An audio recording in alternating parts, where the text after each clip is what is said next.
በስመ አብ ወወልድ ወመንፈስ ቅዱስ አሐዱ አምላክ አሜን።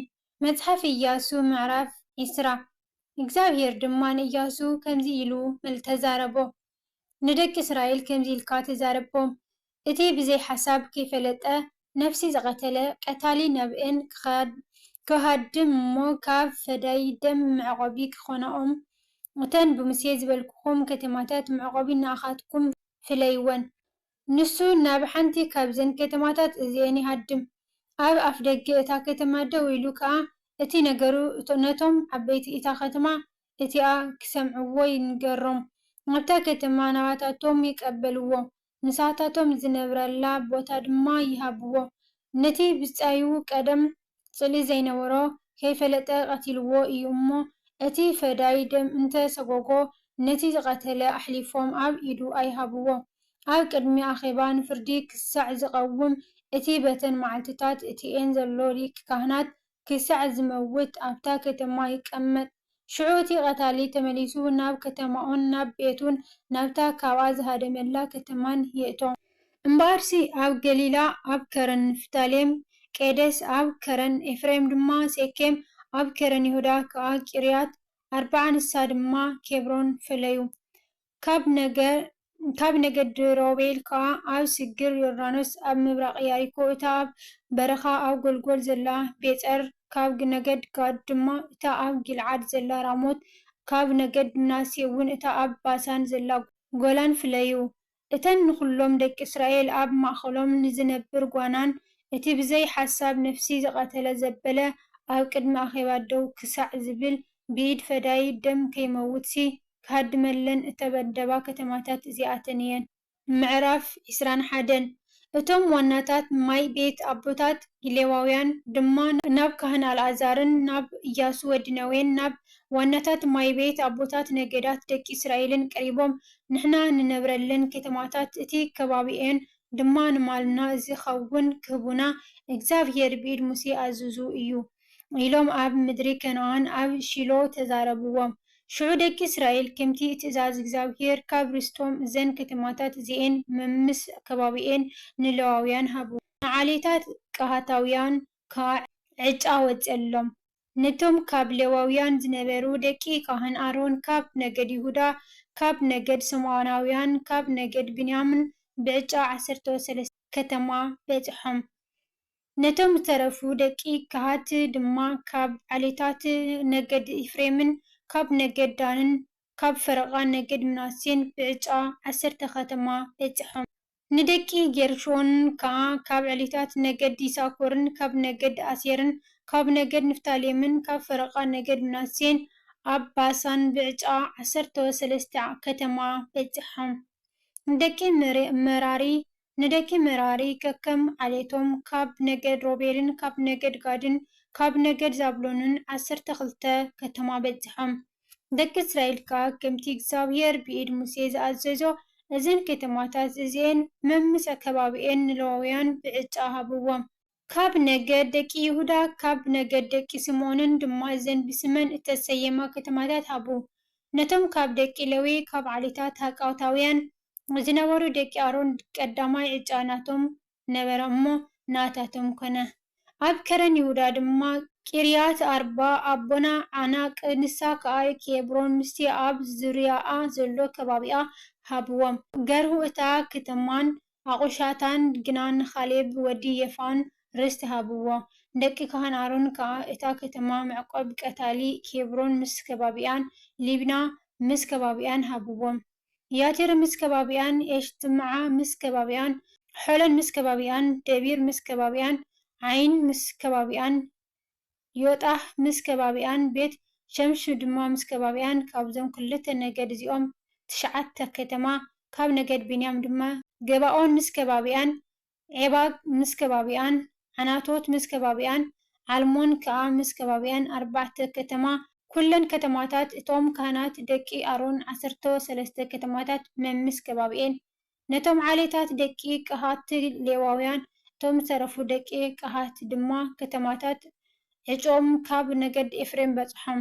እታ ኣብ ከረን ኤፍሬም ዘላ ከተማ መዕቆቢ ቀታሊ ሴኬም ምስ ከባቢኣን፣ ጌዘር ምስ ከባቢኣን፣ ቂብጻይ ምስ ከባቢኣን ቤት ሆሮን ምስ ከባቢኣን ድማ 4 ከተማ ሃብዎም። ካብ ነገድ ዳን ከዓ ኤልቲቄ ምስ ከባቢኣን ጊብቶን ምስ ከባቢኣን ኣያሎን ምስ ከባቢኣን ጋትሪሞን ከዓ ምስ ከባቢኣን 4 ከተማ። ካብ ፈረቓ ነገድ ምናሴ ተኣካን ምስ ከባቢኣን ጋትሪሞን እውን ምስ ከባቢኣን 2 ከተማ። ናይቶም ካብ ደቂ ቀሃት ዝተረፉ ዓሌታት ኩለን ከተማታት መምስ ከባቢአን 10 እየን። ነቶም ካብ ዓሌታት ሌዋውያን ደቂ ጌርሾን ከዓ ካብ ፈረቓ ነገድ ምናሴ እታ ኣብ ባሳን ዘላ ከተማ ምዕቋብ ቀታሊ ጎላን ምስ ከባቢኣን ቤት ኤሽትራ ምስ ከባቢኣን 2 ከተማ። ካብ ነገድ ይሳኮር ድማ ቂሾን ምስ ከባቢኣን ዳብራት ምስ ከባቢኣን ያርሙት ምስ ከባቢኣን ኤንጋኒም ምስ ከባቢኣን 4 ከተማ። ካብ ነገድ አሴር ከዓ ሚሽኣል ምስ ከባቢኣን ዓብዶን ምስ ከባቢኣን ሄልቃት ምስ ከባቢኣን ሬሆብ ምስ ከባቢኣን 4 ከተማ። ካብ ነገድ ንፍታሌም ድማ እታ ከተማ ምዕቋብ ቀታሊ ቃዴስ ኣብ ገሊላ ምስ ከባቢኣን ሓሞት ዶር ምስ ከባቢኣን ቃርታ ምስ ከባቢኣን 3 ከተማ። ኩለን ከተማታት ጌርሾናውያን ከከም ዓሌቶም 13 ከተማ መምስ ከባቢአን ሃብዎም። ነቶም ዝተረፉ ሌዋውያን ዓሌታት ደቂ መራሪ ካብ ነገድ ዛብሎን ድማ ዮቅንዓም ምስ ከባቢኣን ቃርታ ምስ ከባቢኣን ዲምና ምስ ከባቢኣን ናሃላል ምስ ከባቢኣን 4 ከተማ። ካብ ነገድ ሮቤል ድማ ቤጸር ምስ ከባቢኣን ያህጻ ምስ ከባቢኣን ቄዴሞት ምስ ከባቢኣን ሜፋዓት ምስ ከባቢኣን 4 ከተማ። ካብ ነገድ ጋድ ድማ እታ ከተማ ምዕቆብ ቀታሊ ራሞት ኣብ ጊልዓድ ምስ ከባቢኣን መሃናይ ምስ ከባቢኣን ሄስቦን ምስ ከባቢኣን ያዕዜር ምስ ከባቢኣን ኩለን 4 ከተማ። ኩለን እዘን ከተማታት እዚአን ናይቶም ካብ ዓሌታት ሌዋውያን ዝተረፉ ደቂ መራሪ ከከም ዓሌቶም እየን። ዕጮም ከዓ 12 ከተማ እየን። እተን ኣብ ማእኸል ርስቲ ደቂ እስራኤል ዘለዎ 2 ከተማታት ሌዋውያን 48 ከተማ መምስ ከባቢአን እየን። እዘን ከተማታት እዚአን ነንከተማ ኣብ ዙርያኣ ከባቢ ነበራ። ኩለን እዘን ከተማታት እዚአን ከምኡ ነበራ። እግዚአብሔር ከዓ እታ ነቦታቶም ክህቦም ዝመሓለሎም ኩላ ምድሪ ንደቂ እስራኤል ሃቦም ወሪሶም ከዓ ተቐመጥዋ። እግዚአብሔር ድማ ከምቲ ኩሉ ነቦታቶም ዝመሓለሎም ብኩሉ ዝርኦም ኣዕረፎም። ካብ ኩሎም ጸላእቶም ሓደ ሰብ እኳ ኣብ ቅድሚኦም ደው ኣይበለን። እግዚአብሔር ኩሎም ጸላእቶም ኣብ ኢዶም ሃቦም። ካብቲ እግዚአብሔር ንቤተ እስራኤል ዝተዛረቦ ኩሉ ጽቡቕ ነገር ገለ ቃል እኳ ኣያውደቐን። ኩሉ ድማ ተፈጸመ። ምዕራፍ 22 ሽዑ ኢያሱ ንሮቤላውያን ንጋዳውያን ንፈረቓ ነገድ ምናሴ ጸውዖም። በሎም ድማ ንስኻትኩም እቲ ሙሴ ባርያ እግዚአብሔር ዝኣዘዘኩም ኩሉ ሓሊኹም ኢኹም።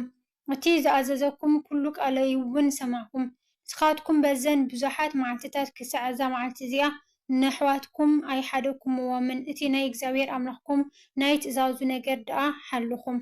ሕጂ ድማ እግዚአብሔር ኣምላኽኩም ንኣሕዋትኩም ከምቲ እተዛረቡ ኣዕሪፍዎም እዩ እሞ ሕጂ ድማ ተመሊስኩም ናብ ድንኳናትኩም ናብታ ሙሴ ባርያ እግዚአብሔር ኣብ ሲግር ዮርዳኖስ ዝሃበኩም ናብ ምድሪ ርስትኹም ኪዱ። ሓንቲስ እቲ ሙሴ ባርያ እግዚአብሔር ዝኣዘዘኩም ትእዛዝ ሕግን ክትገብሩ ንእግዚአብሔር ኣምላኽኩም ክትፈትውዎ ብኩሉ መገድታቱ ክትከዱ ትእዛዙ ድማ ክትሕልው ናብኡ እውን ክትለግቡ ብኩሉ ልብኹምን ብኩሉ ነፍስኹምን ከዓ ከተገልግልዎ ኣዚኹም ተጠንቀቑ። ኢያሱ ድማ መሪቑ ኣፋነዎም ናብ ድንኳናቶም ከዓ ከዱ። ንፈረቓ ነገድ ምናሴ ሙሴ ኣብ ባሳን ርስቲ ሂብዎ ነበረ። ነቲ ፈረቓኡ ከዓ ኢያሱ ኣብ ስግር ዮርዳኖስ ኣብ ወገን ምዕራብ ኣብ መንጎ ኣሕዋቶም ሃቦም። ኢያሱ ናብ ድንኳናቶም ክሰዶም ከሎም መረቖም። ምስ ብዙሕ ሃብቲ ምስ ኣዝዩ ብዙሕ ማል ድማ ምስ ብሩርን ምስ ወርቅን ምስ ኣስራዝን ምስ ሓጺንን ምስ ኣዝዩ ብዙሕ ክዳውንቲ እውን ናብ ድንኳናትኩም ተመለሱ። ነቲ ምርኮ ጸላእትኩም ከዓ ምስ ኣሕዋትኩም ተማቐልዎ ኢሉ ድማ ተዛረቦም። ደቂ ሮቤልን ደቂ ጋድን ፈረቓ ነገድ ምናሴ ተመሊሶም ናብ ምድሪ ጊልዓድ ናብታ ብትእዛዝ እግዚአብሔር ብኢድ ሙሴ ተረስተይዋ ምድሪ ርስቶም ክኸዱ ካብ ደቂ እስራኤል ካብታ ኣብ ምድሪ ከነዓን ዘላ ሺሎ ነቐሉ። ደቂ ሮቤልን ደቂ ጋድን ፈረቓ ነገድ ምናሴን ኣብቲ ከባቢ ዮርዳኖስ ናይ ምድሪ ከነዓን ምስ መጹ ኣብኡ ኣብ ጥቓ ዮርዳኖስ መሰውኢ ዓብይ ርኡይ መሰውኢ ሰርሑ። እቶም ደቂ እስራኤል ከዓ እንሆ ደቂ ሮቤልን ደቂ ጋድን ፈረቓ ነገደ ምናሴ ኣብ ጥቓ ዮርዳኖስ ኣብ መንጽር ምድሪ ከነዓን ኣብ ማዕዶ ደቂ እስራኤል መሰውኢ ሰሪሖም ኣለዉ ክብሉ ሰምዑ። ደቂ እስራኤል ድማ እዚ ምስ ሰምዑ ምሳታት ንምውጋእ ክድይቡ ብዘሎ እቲ ኣኼባ ደቂ እስራኤል ኣብ ሺሎ ተኣከበ። ደቂ እስራኤል ከዓ ንፊንሃስ ወዲ ካህን ኣልዓዘር ናብ ደቂ ሮቤልን ናብ ደቂ ጋድን ናብ ፈረቓ ነገድ ምናሴን ናብ ምድሪ ጊልዓድ ለኣኽዎ። ምስኡ ድማ ናይ ኩሎም ነገዳት እስራኤል 10 ሹም ሓደ ሹም ንማይ ቤት ኣቦ ነፍሲ ወከፎም ኣብ ማእኸል ኣሽሓት እስራኤል ነንማይ ቤት ኣቦታቶም ሓላቑ ነበሩ። ናብ ደቂ ሮቤልን ናብ ደቂ ጋድን ናብ ፈረቓ ነገድ ምናሴን ናብታ ምድሪ ጊልዓድ መጺኦም ድማ ከምዚ ኢሎም ተዛረብዎም። ብዘሎ ኣኼባ እግዚአብሔር ከምዚ ይብል፣ ንእግዚአብሔር ክትዓልዉ ንኣኻትኩም መሰውኢ ብምስራሕኩም ሎሚ ንእግዚአብሔር ካብ ምስዓብ እተመለስኩምሲ ሎሚ ንኣምላኽ እስራኤል ዝበደልኩሞ በደል እንታይ እዩ? እቲ ሓጢኣት ብኤር ክሳዕ ሎሚ ካብኡ ዘይነጻህናሉ እሞ ኣብ ኣኼባ እግዚአብሔር መዓት ዝወረደዶ ኣይኣኽለናን እዩ። ሎሚ ድማ ንስኻትኩም ንእግዚአብሔር ካብ ምስዓብ ተመሊስኩም ሎሚ ንእግዚአብሔር ብምዕላውኩም ጽባሕ ንብዘሉ ኣኼባ እስራኤል ክቖጥዖ እዩ። እታ ዝወረስክምዋ ምድሪ ርስቲ እንተኾነ ግና ናብታ ማሕደር እግዚአብሔር ሰፊራታ ዘላ ምድሪ ርስቲ እግዚአብሔር ሕለፉ እሞ ኣብ ማእኸልና ተረስተዩ። ብጀካ እቲ መሰውኢ እግዚአብሔር ኣምላኽና መሰውኢ ብምስራሕኩም ንእግዚአብሔር ኣይትዕለዉ፣ ንኣና እውን ኣይትዕለውና። ዓካን ወዲ ዜራ ኣብቲ እተሓረመዶ በደል ኣይበደለን። ኣብ ልዕሊ ብዘሎ ኣኼባ እስራኤል ድማ መዓት ወረደ። በቲ በደሉ ከዓ እቲ ሓደ ሰብኣይ ጥራይ ኣይሞተን። ሽዑ ደቂ ሮቤልን ደቂ ጋድን ፈረቓ ነገደ ምናሴን ነቶም ሓላቑ ኣሽሓት እስራኤል መሊሶም ተዛረብዎም። እግዚአብሔር ኣምላኽ ኣማልኽቲ እግዚአብሔር ኣምላኽ ኣማልኽቲ ንሱ ይፈልጦ ኣሎ፣ እስራኤል እውን ንሱ ክፈልጦ እዩ። ነዚ ብበደልን ንእግዚአብሔር ብምዕላውን እንተ ጌርናዮስ ሎሚ መዓልቲ ኣይተድሕነና። ንእግዚአብሔር ካብ ምስዓብ ምእንቲ ክንምለስ ወይስ ዝሓርር መስዋእቲ ወይ መስዋእቲ ብልዒ ክነዕርገሉ ወይ መስዋእቲ ምስጋና ክንገብረሉ መሰውኢ እንተስራሕናስ እዚ ንዳሕራዩ ደቅኹም ንደቅና ኣብ እግዚአብሔር ኣምላኽ እስራኤል እንታይ ኣለኩም ክብልዎም እዮም ኢልና ብፍርሃት እንተዘይገበርናዮስ እግዚአብሔር ባዕሉ ይመርምር። ኣቱም ደቂ ሮቤልን ደቂ ጋድን እግዚአብሔር ንኣናን ንኣኻትኩምን ንዮርዳኖስ ዶብ ገይሩልና እዩ እሞ ኣብ እግዚአብሔር ግደ የብልኩምን ኢሎም ደቅኹም ንደቅና ምፍራሕ እግዚአብሔር ከም ዝሓድጉ ይገብርዎም። ስለዚ ንዳሕራዩ ደቅኹም ንደቅና ኣብ እግዚአብሔር ግደ የብልኩምን ምእንቲ ከይብልዎም ንእግዚአብሔር ብዝሓርር መስዋእትናን ብናይ ሕሩድ መስዋእትናን ብናይ ምስጋና መስዋእትናን ኣብ ቅድሚኡ ክነገልግሎ ንኣና መሰውኢ ክንነድቕ ንሓሊ ግናኸ ንዝሓርር መስዋእቲ ኣይኮነን፣ ንመስዋእቲ ሕሩድ ድማ ኣይኮነን። ንሱ ኣብ መንጎናን ኣብ መንጎኹምን ብድሕሬና ከዓ ኣብ መንጎ ወለዶና ምስክር ይኸውን ኢልና ደኣ ኢና። ስለዚ ንዳሕራዩ ንኣናን ወለዶናን ከምዚ ምስ ዝብሉ ነቲ ኣቦታትና ዝገብርዎ ምስሊ መሰውኢ እግዚአብሔር ረኣዩ። ንሱ ንዝሓርር መስዋእቲ ኣይኮነን፣ ንመስዋእቲ ሕሩድ እውን ኣይኮነን። ኣብ መንጎናን ኣብ መንጎኹምን ደኣ ምስክር እዩ ንብሎም በልና። ንሕና በጀካ እቲ ኣብ ቅድሚ ማሕደር ዘሎ መሰውኢ እግዚአብሔር ኣምላኽና ንዝሓርር መሰውኢ ወይ ንመስዋእቲ ብልዕን ንመስዋእቲ ሕሩድን መሰውኢ ብምስራሕና ካብ እግዚአብሔር ምዕላውን ሎሚ ንእግዚአብሔር ካብ ምስዓብ ምምላሲ ካባና ይርሓቕ።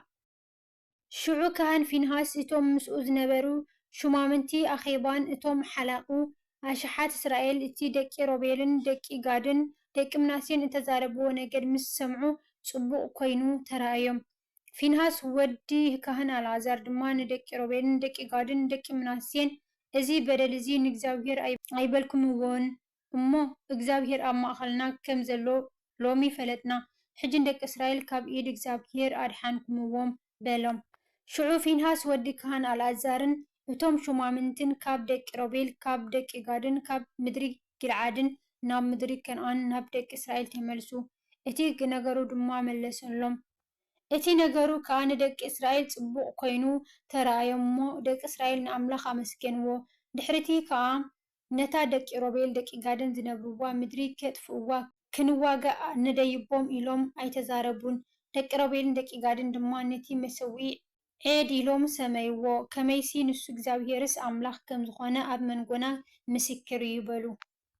ምዕራፍ 23 ኮነ ድማ ድሕሪ ነዊሕ ዘመን እግዚአብሔር ንእስራኤል ካብቶም ኣብ ዙርያኦም ዝነብሩ ኩሎም ጸላእቶም ምስ ኣዕረፎም ኢያሱ እውን ኣሪጉ ነዊሕ ዕድመ ምስ ገበረ ንብዘለው እስራኤል ንዓበይቶምን ንሓለቆኦምን ንፈረዶምን ንመኳንንቶምን ፀዊዑ በሎም ኣነ ኣሪጌ ነዊሕ ዕድመ ገይረ እየ። እግዚኣብሔር ኣምላኽኩም ንሱ ተዋጊኡልኩም እዩ እሞ እግዚኣብሔር ኣምላኽኩም ኣብዞም ኩሎም ህዝብታት እዚኣቶም ኣብ ቅድሚኹም ዝገበሮ ኩሉ ንስኻትኩም ርኢኹም ኢኹም። ረኣዩ ነዞም ተሪፎም ዘለው ህዝብታት እዚኣቶምን ነቶም ዘጥፋእኹምዎም ኩሎም ህዝብታትን ካብ ዮርዳኖስ ክሳዕ እቲ ዓብይ ባሕሪ ብወገን ምዕራብ ፀሓይ ንነገዳትኩም ርስቲ ብዕጫ ኣካፈልክኹም። እግዚኣብሔር ኣምላኽኩም ንሱ ካብ ቅድሜኹም ክደፍኦም ካብ ቅድሜኹም ከዓ ክሰጎም እዩ። ከምቲ እግዚኣብሔር ኣምላኽኩም እተዛረበኩም ድማ ምድሮም ክትወርሱ ኢኹም። ነቲ ኣብ መጽሓፍ ሕጊ ሙሴ እተጽሕፈ ኩሉ ክትሕልውዎን ክትገብርዎን ካብኡ ከዓ ንየማን ኮነ ንጸጋም ከይትዘብሉስ ኣዝኹም ጽንዑ።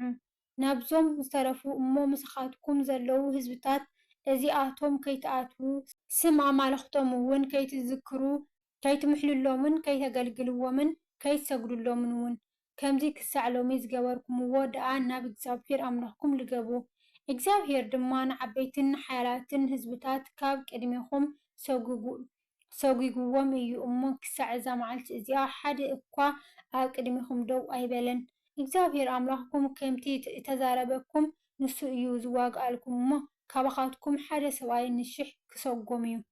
ስለዚ ንእግዚኣብሔር ኣምላኽኩም ክትፈትውዎ ንነፍስኹም ኣዝኹም ትሓለዉ። ንድሕሪት እንተ ተመለስኩም እሞ ናብዞም ንስኻትኩም ዝተረፉ ህዝብታት እዚኣቶም እንተ ለገብኩም ምሳታቶም ድማ እንተ ተዋሳእኹም ናባታቶም እንተ ኣተኹም ንሳቶም ድማ ናባኹም እንተ ኣተዉ ካብዛ እግዚኣብሔር ኣምላኽኩም ዝሃበኩም ጽብቕቲ ምድሪ ክሳዕ እተጽንቱ ናኻትኩም መሐንኮልን መጻወድያን ንጐድንኹም መግረፊ ንዕንትኹም ከዓ እሾኽ ክኾነኩም እዮም እምበር እግዚኣብሔር ኣምላኽኩም ነዞም ህዝብታት እዚኣቶም ደጊም ካብ ቅድሚኹም ከም ዘየውፅኦም ብርግጽ ፍለጡ። እንሆ ከዓ ኣነ ሎሚ መገዲ ኩሉ ዓለም እኸይድ ኣለኹ እሞ ካብቲ እግዚኣብሔር ኣምላኽኩም ብዛዕባኹም እተዛረቦ ኩሉ ጽቡቕ ነገር ሓደ ነገር እኳ ከምዘይወደቐ ብኩሉ ልብኹምን ብኩሉ ነፍስኹምን ፍለጡ። ኩሉ በጽሓኩም እምበር ካብኡስ ሓደ ነገር እኳ ኣይወደቐን። ክኸውን ድማ እዩ ከምቲ እግዚኣብሔር ኣምላኽኩም እተዛረበኩም ኩሉ ጽቡቕ ነገር ዝመጸኩም ከምኡ ድማ ካብታ እግዚኣብሔር ኣምላኽኩም ዝሃበኩም ጽብቕቲ ምድሪ ክሳዕ ዘጽንተኩም እግዚኣብሔር ኩሉ ክፉእ ነገር ከምጽኣልኩም እዩ። ነቲ እግዚኣብሔር ኣምላኽኩም ዝኣዘዘኩም ኪዳን ምስ እትተሓላለፉ ንኻልኦት ኣማልኽቲ ከተገልግሉን ክትሰግዱሎምን እንተ ከድኩም ሽዑ ኩራ እግዚኣብሔር ኣባኻትኩም ክነድድ እዩ። ካብታ ዝሃበኩም ጽብቕቲ ምድሪ ድማ ሻዕ ኢልኩም ክትበርሱ ኢኹም። ምዕራፍ 24 ኢያሱ ድማ ንኩሎም ነገዳት እስራኤል ኣብ ሴኬም ኣከቦም። ነቶም ዓበይቲ እስራኤልን ሓላቆኦምን ንፈረዶምን ንመኳንንቶምን ከዓ ፀውዖም ኣብ ቅድሚ ኣምላኽ ከዓ ቀረቡ። ኢያሱ ድማ ንብዘሎ ህዝቢ በሎ እግዚአብሔር ኣምላኽ እስራኤል ከምዚ ይብላ ካብ ጥንቲ ኣቦታትኩም ታራ ኣቦ ኣብርሃምን ኣቦ ናሆርን ኣብ ክንየው ርባ ይቅመጡ ነበሩ። ንኻልኦት ኣማልኽቲ ድማ የገልግሉ ነበሩ። ነቦኹም ኣብርሃም ከዓ ካብ ክንዮው ርባ ወሲደ ኣብ ኩሉ ምድሪ ከነኣን መራሕክዎ፣ ዘርኡ እውን ኣብዛሕክዎ። ይስሐቅ ከዓ ሃብክዎ። ንይስሐቅ ድማ ያዕቆብን ኤሳውን ሃብክዎ። ንኤሳው ከዓ ከረን፣ ሲዒር፣ ክርስተያ ሃብክዎ። ያዕቆብን ደቁን ድማ ናብ ግብፂ ወረዱ። ንሙሴን ንኣሮንን ልኢኸ ከዓ ንግብፂ ከምቲ ኣብ ማእኸላ ዝገበርክዎ ገይረ ወቕዓኽዋ። ድሕርቲ ድማ ኣውፃእኽዎም። ነቦታትኩም ከዓ ካብ ግብፂ ኣውፃእኽዎም፣ ናብ ባሕሪ ድማ በጻሕኩም። እቶም ግብፃውያን ከዓ ነቦታትኩም ብሰረገላታት ብፍራስን ክሳዕ ባሕሪ ኤርትራ ሰጎግዎም። ናብ እግዚአብሔር ምስ ተማህለሉ ኣብ መንጎኹምን ኣብ መንጎ ግብፃውያንን ጸልማት ገበረ። ነቲ ባሕሪ ከዓ ናብ ልዕሊኦም ሰዲዱ ደፈኖም። እቲ ንግብፃውያን ዝገበርክዎ ከዓ ኣዒንትኩም ርኢናኦ እየን። ኣብ በረኻ ድማ ነዊሕ ዘመን ነበርኩም። ናብ ምድሪ እቶም ኣብ ስግር ዮርዳኖስ ዝነበሩ ኣሞራውያን ኣእተኽኹም፣ ንሳቶም ድማ ተዋግኡኹም። ኣነ ከዓ ንኣታቶም ኣብ ኢድኩም ሃብክኹም፣ ምድሮም ድማ ወረስኩም፣ ካብ ቅድሚኹም እውን ኣጥፋእኹምዎም። ሽዑ ድማ ባላቅ ወዲ ፂጶር ንጉስ ሞዓብ ተንሥኡ ንእስራኤል ተዋግኦም። ንበልዓም ወዲ ጲዖር ድማ ምእንቲ ክረግመኩም ልኢኹ ጸውዖ። ኣነ ግና ንበልዓም ክሰምዖ ኣይፈተኹን። ስለዚ ንሱስ ኣጸቢቑ ዳ ባረኸኩም ካብ ኢዱ ከዓ ኣድሓንኩኹም። ንዮርዳኖስ ተሳጊርኩም ድማ ናብ ኢያሪኮ መጻኹም። እሞ ሰብ ኢያሪኮን ኣሞራውያንን ፈረዛውያንን ከነዓናውያንን ሄታውያንን ጌርጌሳውያንን ሃዋውያንን የቡሳውያንን ድማ ተዋግኡኹም። ኣነ ከዓ ንኣታቶም ኣብ ኢድኩም ሃብኩኹም። ነቶም ክልተ ነገሥታት ኣሞራውያን ድማ ካብ ቅድሚኹም ዝሰገጎም ዕኰት ኣብ ቅድሚኹም ሰገደድኩ እምበር ብሴፍካን ብቐስትኻን ኣይኮነን። ዘይፀዓርካላ ምድሪ ዘይነደቕክምወን ከተማታትን ሃብኩኹም፣ ኣብአን ከዓ ትነብሩ ኣለኹም። ካብ ዘይተኸልክምዎን ወይንታት ኣዋልዕን ድማ ትበልዑ ኣለኹም። ሕጂ ከዓ ንእግዚኣብሔር ፍርሕዎ፣ ብፍጹምናን ብእምነትን ኣገልግልዎ። ነቶም ኣብ ክንዮው ርባን ኣብ ግብፅን ኣቦታትኩም ዘገልግልዎም ዝነበሩ ኣማልኽቲ ኣግልስዎም፣ ንእግዚኣብሔር ድማ ኣገልግልዎ። ንእግዚኣብሔር ምግልጋል ክፉእ ኮይኑ እንተ ተረኣየኩምሲ ንመን ከም እተገልግሉ ነቶም ኣቦታትኩም ኣብ ክንዮው ርባ ዘገልግልዎም ዝነበሩ ኣማልኽቲ ወይ ኣማልኽቲ ናይቶም ንስኻትኩም ኣብ ምድሮም እትነብሩ ዘለኹም ኣሞራውያን ሎሚ ሕረዩ። ኣነን ቤተይን ግና ንእግዚኣብሔር ኢና እነገልግል። ሽዑ እቲ ህዝቢ መለሰ በለውን፣ እቲ ንኣናን ነቦታትናን ካብ ምድሪ ግብፂ ካብ ቤት ባርነት ዘደየበና እዚ ዓበይቲ ተኣምራት እዚ ከዓ ኣብ ቅድሚ ኣዒንትና ዝገበረ ኣብ ኩሉ ዝኸድናዮ መገዲ ኣብቶም ብማእኸሎም ዝሓለፍና ኩሎም ህዝብታትን ዝሓለወና ንሱ እግዚኣብሔር ኣምላኽና እዩ እሞ ንእግዚኣብሔር ሓዲግና ንኻልኦት ኣማልኽቲ ምግልጋልሲ ካባና ይርሓቕ። እግዚኣብሔር ነዞም ህዝብታት እዚኦም ኩሎም ነቶም ኣብዛ ሃገር ዝነብሩ ኣሞራውያን ካብ ቅድሜና ሰጒግዎም እዩ እሞ ንሱ ኣምላኽና እዩ፣ ንሕና ከዓ ንእግዚኣብሔር ነገልግሎ። ኢያሱ ድማ ነቲ ህዝቢ በለ፣ ንሱ ቅዱስ ኣምላኽ ንሱ ከዓ ቀና ኣምላኽ እዩ። ኣበሳኹምን ሓጢኣትኩምን ኣይሓድገልኩምን እዩ እሞ ንእግዚኣብሔር ከተገልግልዎ ኣይትኽእሉን። ንእግዚኣብሔር ሓዲግኩም ንጓኑት ኣማልኽቲ ድማ እንተ ኣገልገልኩም ንሱ ድሕርቲ ጽቡቕ ምስ ገበረልኩም መሊሱ ክፉእ ክገብረኩም ክውድኣኩምን እዩ። እቲ ህዝቢ ድማ ንኢያሱ ኣይፋልናን ንእግዚኣብሔር ደኣ ነገልግል በለ። ኢያሱ ከዓ ነቶም ህዝቢ ንስኻትኩም ንእግዚኣብሔር ከተገልግልዎ ኢልኩም ከም ዝሓረኸምዎ ንስኻትኩም ንርእስኹም ምስክር ኢኹም በሎም። ንሳቶም ድማ ምስክር ኢና በሉ።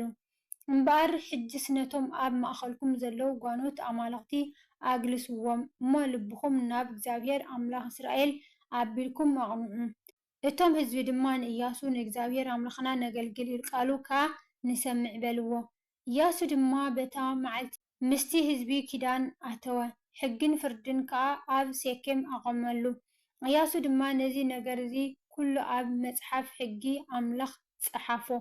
ዓብይ እምኒ ወሲዱ ከዓ ኣብ ትሕቲ እታ ኣብ መቕደስ እግዚኣብሔር ዝነበረት ድዋ ኣቖሞ።